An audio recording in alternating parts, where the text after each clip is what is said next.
Hi there, and welcome to Andy Robinson RC. Cheers for checking out the channel today and joining us on this episode. Okay, so what have we got on the table today?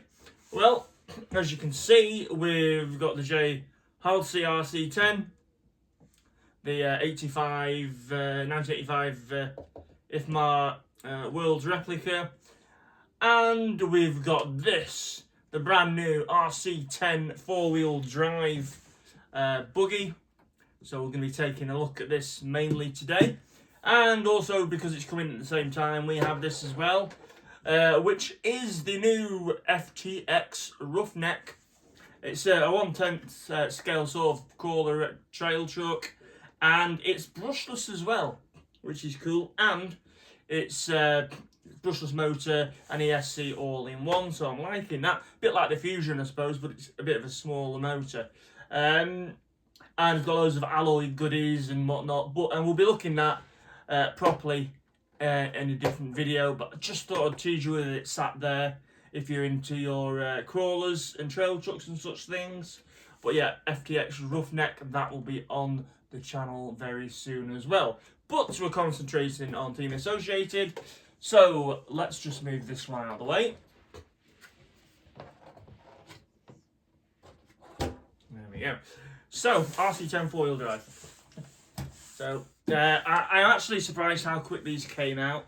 It wasn't that long ago that they were announced, and I thought we'd be waiting a good while for them. I mean, the team cars took a while to come out in the UK. But, yeah, this one was really quick. So, I wasn't quite expecting that. But here it is. So that's great. So, a massive thanks to Paul and Inside Line Models and the rest of the team there for picking up and getting hold of the RC10 four-wheel drive for us, and also the FTX Roughneck. So massive thanks to Inside Line Models there.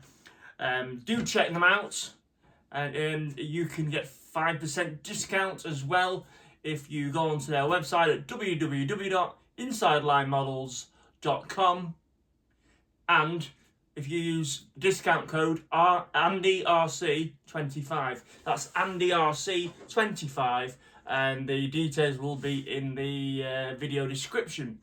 But yeah, go check them out. Great hobby store, and really nice people, and happy to help. So please do check them out. And again, you can get 5% off your next online purchase.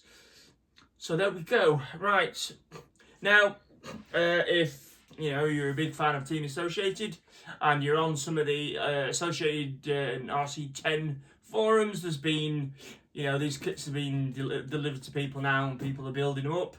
And there's been issues with some people's kits. They've said about them, there's been a problem in the manual where it doesn't explain how to shim things up with the gearbox properly. Though I do believe there's a video you can watch that tells you how to do it. So there's things like that. And also, again, the rear drive shafts wanting to pop out. Now, in the team car that I built, it was recommended on someone said you put like 14 mil of fueling tube in, or 14 mil of spaces in there, and that would help with that. So I built mine like that.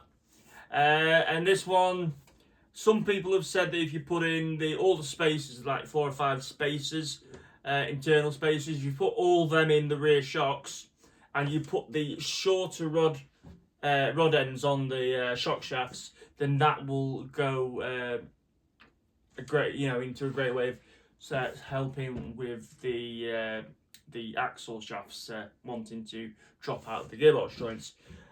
So I'm going to be careful when I build this one up, and hopefully I'll get it all right. I believe that the transmission or everything can be a bit tight when first built. Again, I'm hoping it won't be too tight. It'll just be a case of bedding it in. Now, I am not an expert on the RC10 four-wheel drive conversions of the past, so if any info is wrong, please do let me know. So originally in, say, 1985 at the IFMA Worlds, not only did Halsey run one of these, and he took obviously first place in two-wheel drive stock class.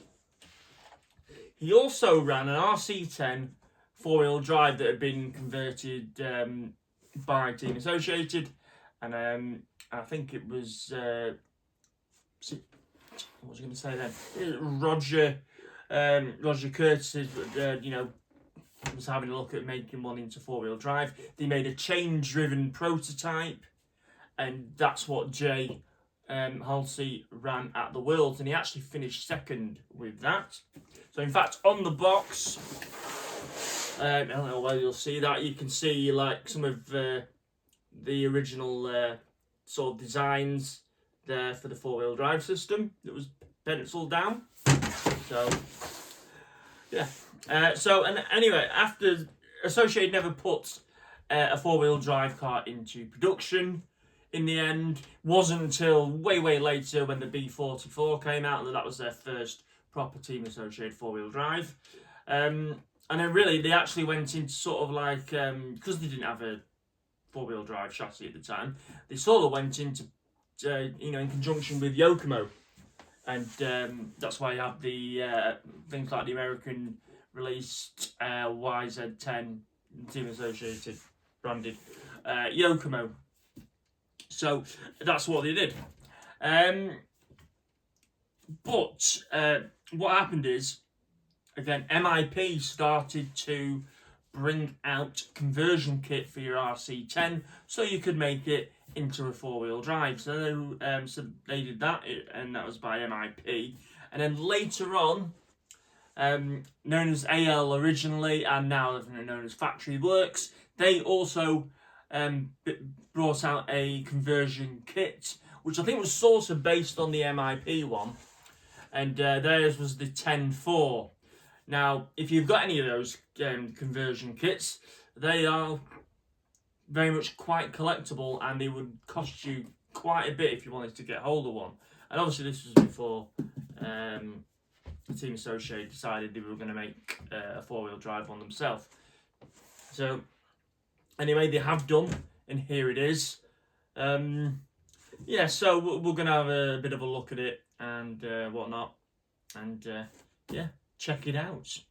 So the other thing I will say before I really get into the box is that Team Associated have put they've borrowed parts, say, off their more modern four-wheel drive buggy like the B74, and it's got the front C hubs and you know, the caster blocks. I believe they're off the B74. I'm not entirely sure exactly what they look like because I don't really look at B74s myself because that's way too modern for me. But certainly it's got B74 parts in it. I don't know as well if the slipper clutch has been updated over the normal stealth slipper clutch you'd get. So we'll have a look at that as well when we open the box. I say, if I've missed anything, please do let me know in the comments. Anyway, and I like the box actually. I do really like the box picture. I thought it was quite nice. So will this be allowed in vintage race meets? That's the question. Now I know they're allowing this at the Phil Booth GP in the next month or so, and they've allowed that to run that there. But whether it's going to get the green light from the Iconic RC, which a lot of people in the UK use their rules and guides as a basis for vintage racing, so we'll see if they allow it. On a personal note, I would like to see it get used myself, even if you let it run in a later class. It'd be a shame, I think, you know, not to use them. You can't really pit these against modern four-wheel drive buggies. They'll just get absolutely, you know, hammered around the track. They'll just not a chance. You know, if you're racing it with top drivers, the modern four-wheel drives will be way quicker. Even the some of the older vintage four-wheel drive, you're looking at sort of Schumacher Cats, things like that, and the Yokomos. The mid-motored, all the four-wheel drives are sort of mid-motor position cars. Motor on this is hanging out the back. So I don't think it would necessarily have any advantage by having these few modern B7 parts on. And at the end of the day, it is meant to be fun. I mean, I know obviously there'll be a lot of people say, yeah, we have fun with our vintage cars, but I don't, you know, no one's off winning world championships, are they, with these things? So I'd like to see it, you know, allowed, even if it's in a later class, just so people can, you know, they've bought them, they want to take them racing, it'd be good to see. Or the other option is maybe just have an RC10 four-wheel drive class. I don't know, at some of the bigger vintage events. Who knows? Anyway, that's all I'm saying on that, because we could go on and why things should be allowed and why things shouldn't be allowed, and I haven't got time for that, to be honest. So let's dig in with this, okay? So, what we got here? This is bag B, and this looks like transmission parts. I can see lay shafts and transmission housings, motor plate, slipper clutch parts in there, spur gears and whatnot. So that's all good. And by looking at the spur, yeah, it looks to be like and the spur and the pads, slipper pads, looks like a much more updated version of a slipper clutch compared to what you usually get on the Stealth transmission, although at least the older ones anyway. So that's all in there. So gearbox bag basically in bag B. Oop. I don't know, I made a weird noise then. Okay, so these aren't in any particular order. By the looks of it, it comes ball race though, so that's handy. Bag A, we've got rear hubs, rear wishbones and rear wishbone hangers on that. Yeah, some bearings, shims and various things there. Over there. Okay. Oh, that's a big bag. Bag J. So you've got the plastic wheel knockoffs. You've got the wing mounts there in here. You've got the wheels, which is all good. Tyres, wheel nuts and body clips, I think, is in there. So that's in bag J. Oh, I just noticed that there's a whole bag of shims there. This must be to do with when you shim up your gearbox, and there's a QR code that you can scan there. So I'm presuming if you do that, that'll tell you which shims to put where. So remember to do that when you're doing up your transmissions. Bag H. This is to fit in. You can either get you've got the strengthening, the sort of nose plate tubes that go to the chassis, and you've got battery tray parts and what looks to be parts if you're going to run shorty lipos as well. Bag D, rear bulkhead, rear tower, carbon gearbox plate as well, gearbox brakes, that's quite cool, and belt in there for the belt drive. That's in bag D.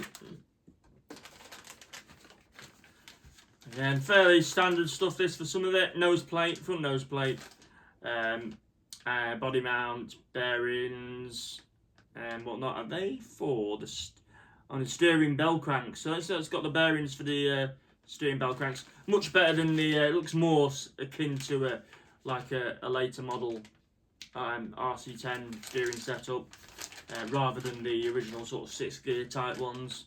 So that's cool. And that. Bag I is servo savers, nothing super interesting there. Tools in, whatever that is, little bag of tools there, so you just your Allen keys and things. Alright, okay, bag C. So again, shock tower for the front, you've got your front hubs and knuckles, and it's got the longer arms at the front, which is like you see on the team car. And then you've got your hardware, you've got some hexes in there and various bits of hardware, and the hangers for the wishbones and what the towers bolt to. So that's in there. Getting to the end of it now. So this looks like what we got here. There we go. rod ends. Oh, these look better than what's and proper turnbuckles. Well, so I suppose these are off a more modern vehicle, aren't they? More modern Associated. But which incidentally, you know, if you're running vintage, most people swap to these sorts of stuff anyway. Because to be honest, the original plastic ball cups are pretty useless. Right. And then in here we have got the shock parts. So we've got springs, we've got some 50 weight oil and some 35 weight oil, and shock caps and all the hardware pretty much to do the shock. Shock bodies are also in there. Okay, so that doesn't leave very much now apart from this body shell. So it's the same as the one here. Protect, is it Protect body? Yeah, I think so. So you've got basically the classic style RC10 body. And then what have we got here? The chassis pan, buy box. I'll take this out, and they're continuing with the theme of all the re-releases Associated been bringing out. Typically, say, you know, either RC10T, RC10 DS, or Jammin' J, or 40th anniversary, that sort of thing. So of course this one has got 4-wheel drive on it, so RC10 4-wheel drive. So that's the chassis plate there. And what else have I binned on the floor now? Probably what looks to be the manual. Hey up. So there we go. Yeah, instruction manual. So you know, apart from those few things I mentioned earlier, hopefully the rest of it will be all right.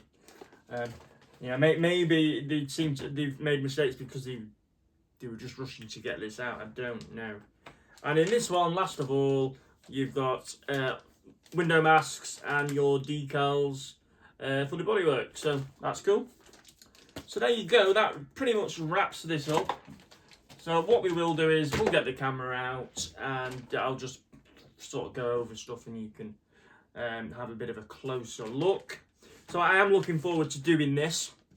Now, I did originally say, I've probably said it a few times now, but I did say the next video would be, because I was building up for my birthday, that I was going to build up the Tamiya ML1 M chassis and running that as part of like a retrospective look on my youth. But since this has come out, and it's come out much sooner than I thought it was going to do in the UK, then I'm afraid this one is jumping the queue again. So don't worry, the Mini will be done.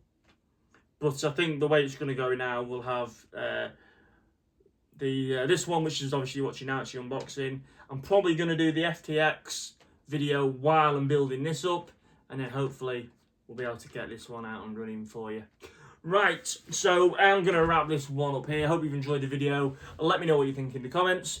Cheers for checking this one out, and a massive thanks again to Inside Line Models. Do check them out at www.insidelinemodels.com, and remember you can get a 5% discount using code AndyRC25. Right, look after yourselves, take care, and we'll see you all very soon.